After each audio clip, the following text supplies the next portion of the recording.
حضرت موسیٰ اللہ تعالیٰ کے عظیم پیغمبروں میں سے ہے، جنہیں بنی اسرائیل کی ہدایت، فرعون کے ظلم کے خاتمے اور توحید کے پیغام کی اشاعت کے لیے منتخب کیا گیا۔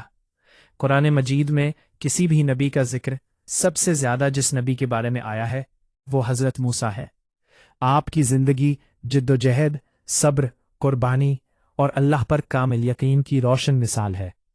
فرعون کا ظلم اور بنی اسرائیل کی حالت۔ حضرت موسیٰ کی پیدائش سے قبل مصر کی سرزمین پر فرعون کی حکومت تھی۔ فرعون خود کو خدا کہتا تھا اور بنی اسرائیل کو غلام بنا کر رکھتا تھا۔ وہ ان سے سخت مشقت لیتا، ان پر بے پناہ ظلم ڈھاتا اور ان کی ذرا سی نافرمانی پر سخت سزائیں دیتا۔ نجومیوں نے فرعون کو خبر دی کہ بنی اسرائیل میں ایک بچہ پیدا ہوگا جو تیری سلطنت کے زوال کا سبب بنے گا۔ اس پیش گوئی سے خوفزدہ ہو کر فرعون نے حکم دیا کہ بنی اسرائیل میں پیدا ہونے والے تمام لڑکوں کو قتل کر دیا جائے اور لڑکیوں کو زندہ رکھا جائے۔ اسی ظلم کے دور میں حضرت موسیٰ کی ولادت ہوئی۔ آپ کی والدہ ایک نیک اور اللہ پر بھروسہ رکھنے والی خاتون تھی۔ اللہ تعالیٰ نے ان کے دل میں الہام فرمایا کہ بچے کو دودھ پلاؤ اور جب خوف محسوس ہو تو اسے ایک صندوق میں رکھ کر دریا میں ڈال دو، ہم اسے تمہیں واپس لوٹا دیں گے اور اسے رسول بنائیں گے۔ ماں کے لیے یہ فیصلہ انتہائی کٹھن تھا، مگر اللہ کے وعدے پر یقین رکھتے ہوئے انہوں نے حضرت موسیٰ کو ایک مضبوط صندوق میں رکھا اور دریائے نیل کے حوالے کر دیا۔ یہ صندوق بہتا ہوا فرعون کے محل کے قریب جا پہنچا۔ فرعون کے محل میں پرورش۔ فرعون کی بیوی آسیہ نے جب اس صندوق کو دیکھا تو بچے پر دل آ گیا۔ انہوں نے فرعون سے کہا کہ یہ بچہ ہماری آنکھوں کی ٹھنڈک ہوگا، اسے قتل نہ کیا جائے۔ یوں اللہ تعالیٰ نے اپنے منصوبے کے تحت حضرت موسیٰ کو دشمن کے گھر میں پرورش دلوائی۔ اللہ کی قدرت کہ حضرت موسیٰ نے کسی دایا کا دودھ قبول نہ کیا، حتیٰ کہ آپ کی بہن نے فرعون کی بیوی کو مشورہ دیا کہ ایک ایسی عورت کو بلایا جائے جو بچے کی پرورش کرے۔ یوں حضرت موسیٰ کی والدہ کو محل میں بلایا گیا اور اس طرح ماں اپنے بچے سے دوبارہ مل گئی۔ ارادی قتل اور مصر سے روانگی۔ جب حضرت موسیٰ جوان ہوئے تو ایک دن شہر میں داخل ہوئے۔ وہاں ایک قبطی، مصری اور ایک بنی اسرائیلی آپس میں لڑ رہے تھے۔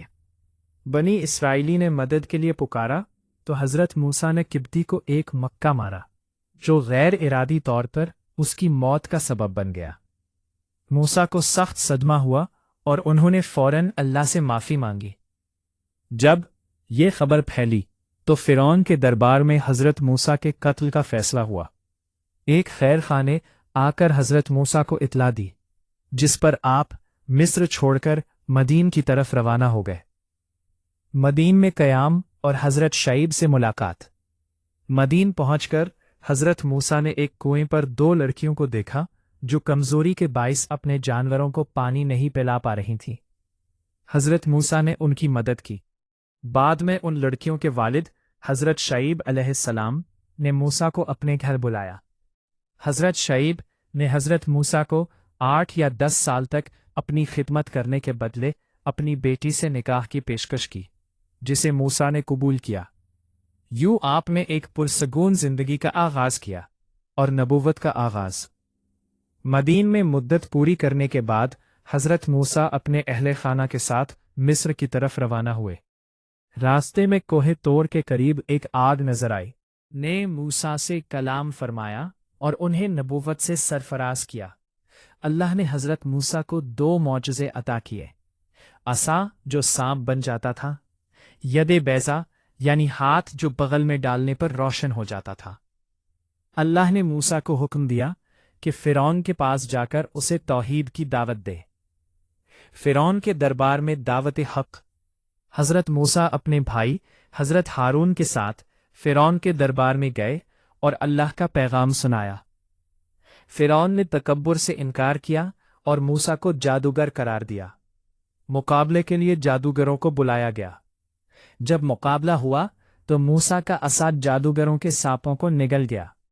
جادوگر سجدے میں گر پڑے اور ایمان لے آئے۔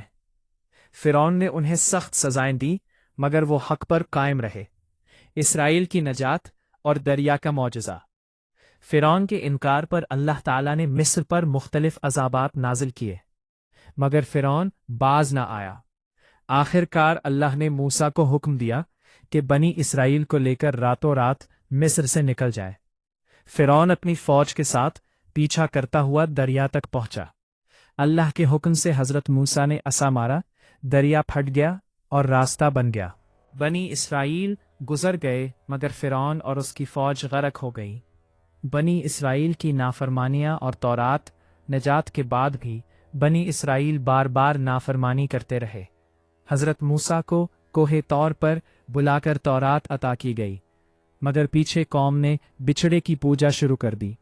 موسیٰ نے واپس آ کر انہیں سخت تنبیہ کی اور اصلاح کی کوشش کی۔ حضرت موسیٰ کا صبر، دعا اور وفات۔ حضرت موسیٰ نے اپنی پوری زندگی قوم کی اصلاح، اللہ کے پیغام کی تبلیغ اور صبر میں گزار دی۔